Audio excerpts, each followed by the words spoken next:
النهارده ونقول السلام عليكم ورحمه الله وبركاته. آه ايه ماشي. قبل اي حاجه نصلي على الرسول صلى الله عليه وسلم ونخش على الفيديو. اما نخش معانا كده، وانا مش عارفه دي المقدمه ولا المؤخره، بس عايزه اقول لكم الاكله النهارده جامده على شرف ابن حبيبي، ربنا يحميه يا رب، يحفظه ويروح ويجي لنا بالف سلامه.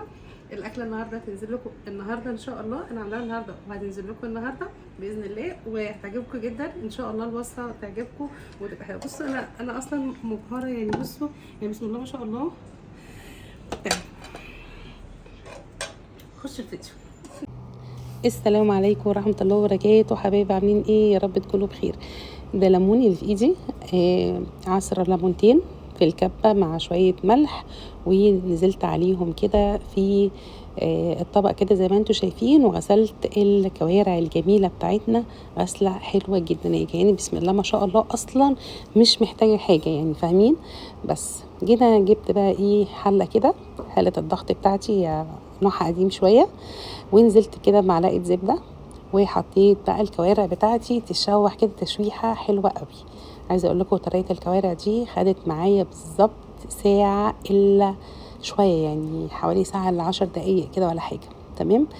هنزل هنا بطماطمايه وبفلفلايه وجزرايه وبصلايه وورق لوري، وحطيت حبهان، وكنت حاطه فص مستكه، بس يعني ايه ما لقطتش الكاميرا فص المستكه لما حطيته. تمام. وحطيت هنا فلفل اسمر، وندي بقى التشويحه التمام بتاعتنا دي بقى شويه سكر، معلقه سكر حلوه كده، وقلبي بقى الكلام ده كله مع بعض. عايزه اقول لكم معلقه السكر دي بتبقى اساسي في كل اللحوم عندي. تمام. انت بقى تقليبه حلوه قوي كده لحد ما تشوح كده زي ما انتم شايفين. وهنا كنت غاليه ميه على النار ونزلت كده، خلاص كده الكوارع خلاص خلصت. عايزه اقول لكم طلع شويه شوربه بسم الله ما شاء الله، هوريها لكم. طبعا بقى ايه التركايه الحلوه قوي اللي بتودي الشوربه في حته تانية خالص. هنا جبت ايه بصلايه كده بشرتها وحطيتها في الشوربه. هنا برضو كنت نقع معايا الممبار زي ما انتم شايفين كده. بصوا نضيفه زي القشطه، الدهون بتبقى من جوه. اللي مش عارف الممبار بيتحشي ازاي، انا بحشيه الدهون بتبقى من جوه. تمام.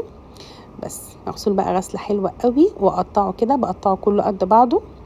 تمام. وهنا بقى جبت ايه، جبت معايا هنا شويه خضره كده كانوا متفرزين، وكان عندي برضو التسبيكه دي في التلاجة.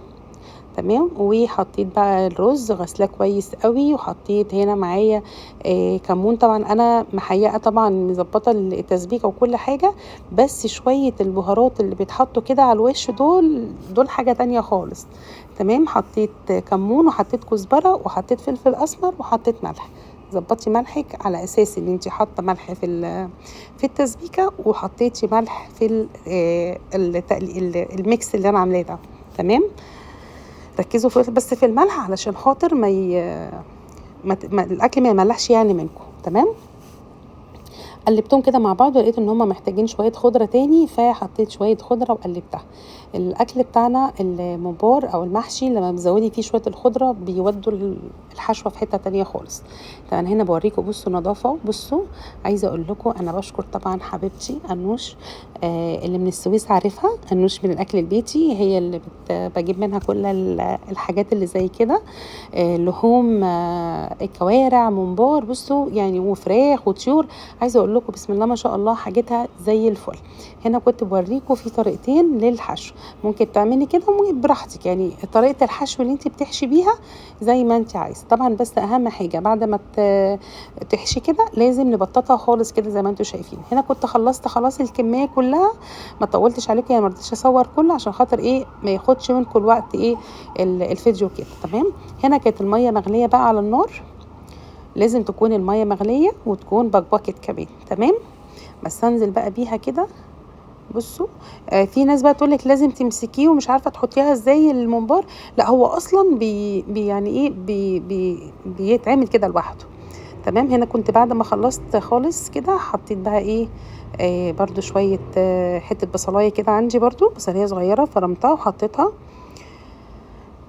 حطيت هنا بقى كمون، نفس الحياء اللي احنا حيقنا بيه في الخضره والخلطه وكده، بنحط نفس الكلام ده كله في الشوربه. تمام. بس هنا بقى ما حطيتش سكر، لا انا حطيت ملح. تمام. مش هياخد وقت خالص، خد حوالي مثلا 45 دقيقة وطفيت عليه بس، خدش اكتر من كده.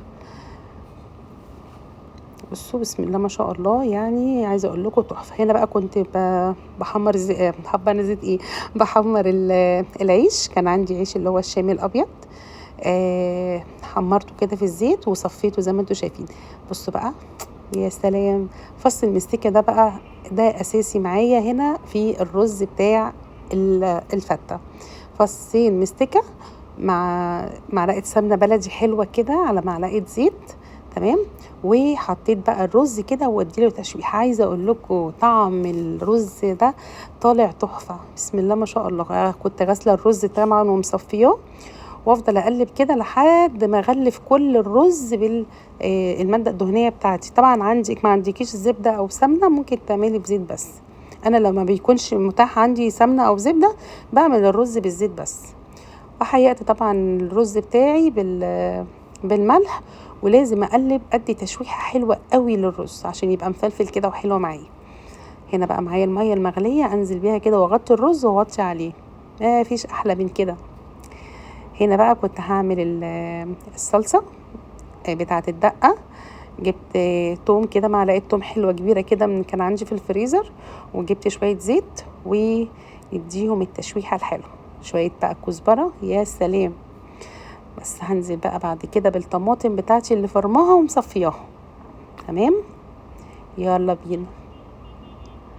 يا سلام يا سلام. طبعا انتوا زي ما انتوا شايفين كده التومه عندي فيها فلفل، ومعلقه كمان طبعا هريسه تدي بقى الطعم الجامد ده، وهنحط كمون وهنحط فلفل وهنحط ملح. حبيبي يا رسول الله، صليتوا على النبي بس ولا لا؟ والله ما عارفه، انا في اول المقدمه قلت صلوا على النبي ولا لا. صلوا على النبي كده. وده مكعب مرق الدجاج اختياري، اللي مش عايز يحط بلاش. بصوا بقى، بصوا بقى الجمال بقى، بصوا بقى الشوربه القمر. خدت معايا حوالي هنقول ساعه كده، وطلع دايبه دوب كده، دايبه دوب. عايزه اقول لكم الحلل طبعا الحلل الضغط دي بتظبط الدنيا معانا. ولو ما عندكيش حل الضغط ممكن تاخد معاكي من ساعة ونص لساعتين الا ربع الكوارع على النار لو في حلة عادية، تمام. هنا بقى جبت طاسة وحطيت فيها بقى ايه، يا سلام يا سلام على الممبار وجماله. بصوا بصوا اللون الذهبي القمر ده. نصفي بقى ده كله كده من الزيت ونطلع بقى الممبار الجميل بتاعنا.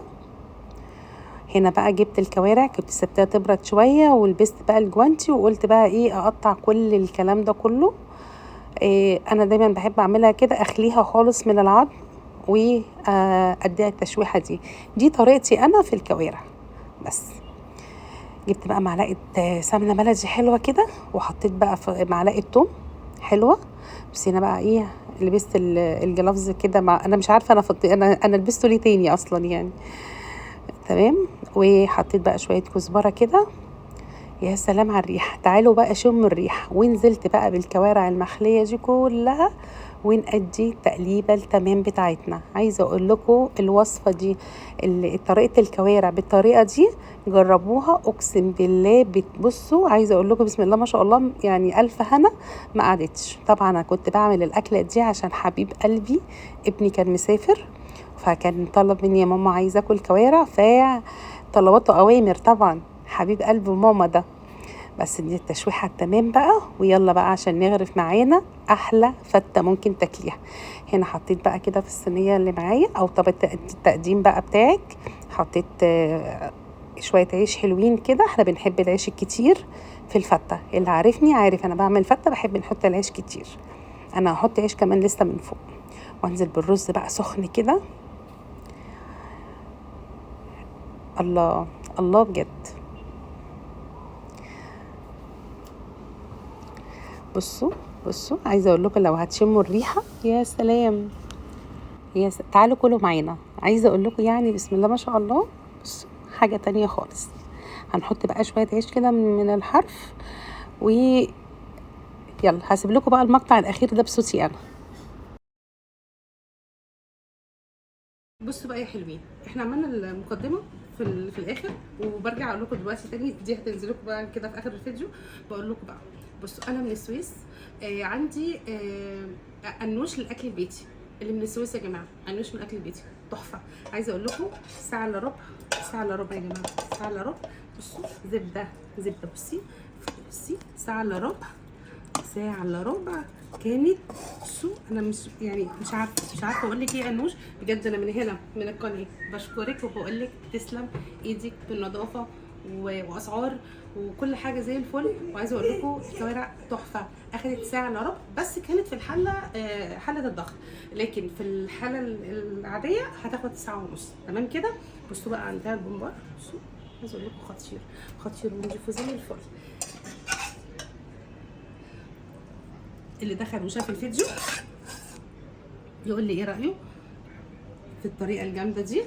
وعايزه منكم لو عجبكم الفيديو اللي اتفرج على الفيديو يشجعني بلايك واشتراك وكومنت حلو كده من القلب لاختكم شيماء السيد من السويس.